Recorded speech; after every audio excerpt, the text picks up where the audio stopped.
we are back in the classroom this morning because today I've decided that I need to make another pie.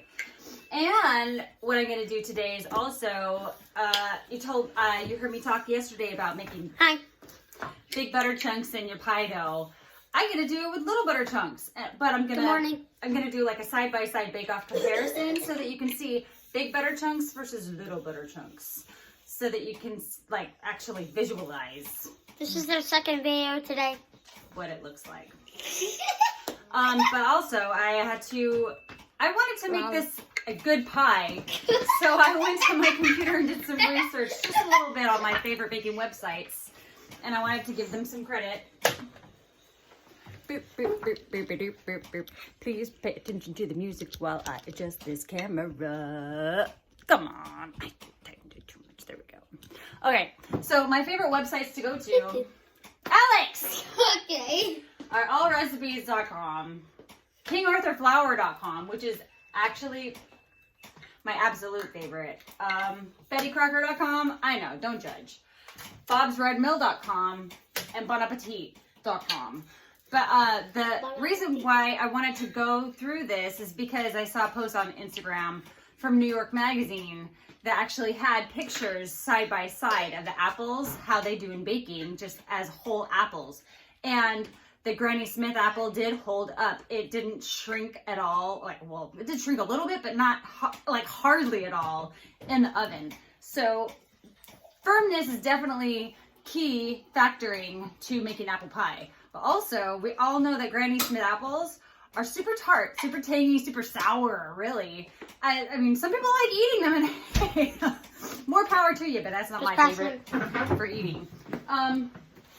So when I went to all these websites, I printed them off so that I could make notes. And what I decided for what I'm looking for when I went to the Bon Appetit website, please turn the volume down. They had too many varieties that I just did not have access to. They had, we do have Brayburn. We don't have Mutsu. We don't have Wine Sap. We do have Pink Lady. We have Jonagolds and we have Honey Crisps. But when I'm going for an apple pie, also, I need to factor in how much they're going to cost. And for that, I would need to try and shop around and do a little bit of research there too. When I went to the Betty Crocker site, where's that one?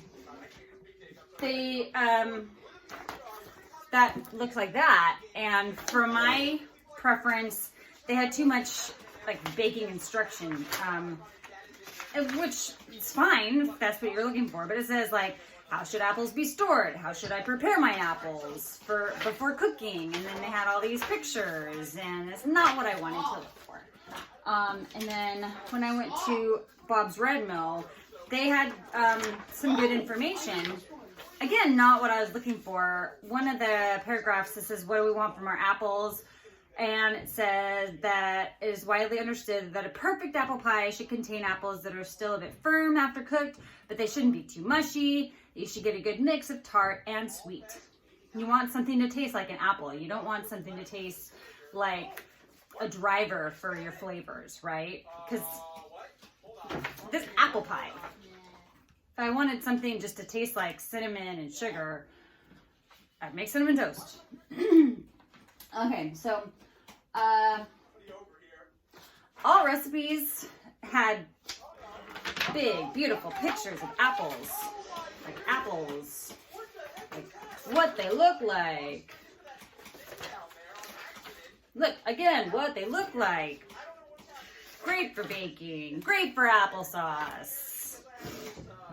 Eat it out of hand, great for salads, golden delicious, another great big picture. This is, again, not what I wanted to look for when I was researching.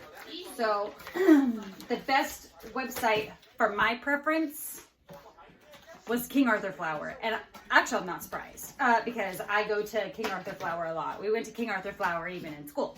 So, what I got from that information that I found to be the most useful was they break it down like that, where they have how their texture is versus their flavor.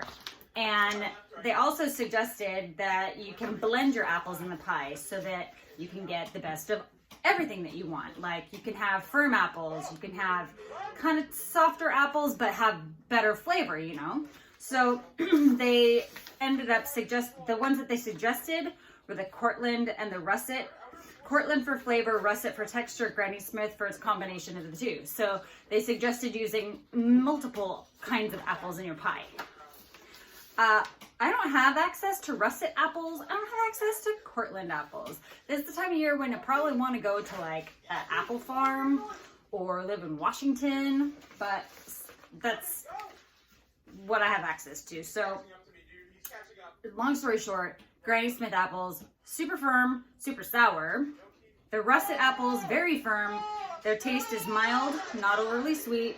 The Cortland apple was very soft in texture, but had a very distinct apple flavor. And these are all during the baking. Apples turn into something different, as does everything when you add heat to it, right? So,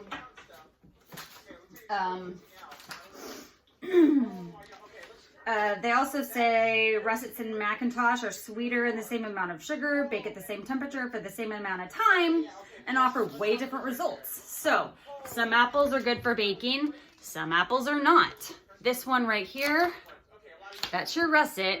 That's what happens to the Macintosh when it's baked, okay? So, that, this is why I'm glad to do some research online, because I don't have the money or, well, I really don't have the time to do much other than, anyway, but I don't have the money to go out and buy like 50 different types of apples to do my research and show you when other people have already done it. So I just wanted to give those people credit where I went to them online. So now that we've got that discussion out of the way, what I think I'm going to do is I am going to make a combination. I'm going to do some Granny Smiths. They say that, where is it?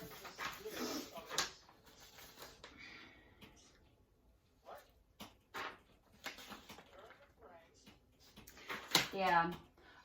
They say Jonagolds or Jonathan apples have a pleasant blend of tart and tangy. Let's see, Honey Crisps are relatively firm and less firm than Granny Smiths. I might want to try a Granny Smith and a Honey Crisp. I do not want to do any of the delicious apples because they don't hold up in the baking. I wish I had some access to this Northern Spy. I wish I had access to that Russet. But, like all of y'all, I gotta use what I got. So, that is on the plan for today, and I look forward to finishing off another pie.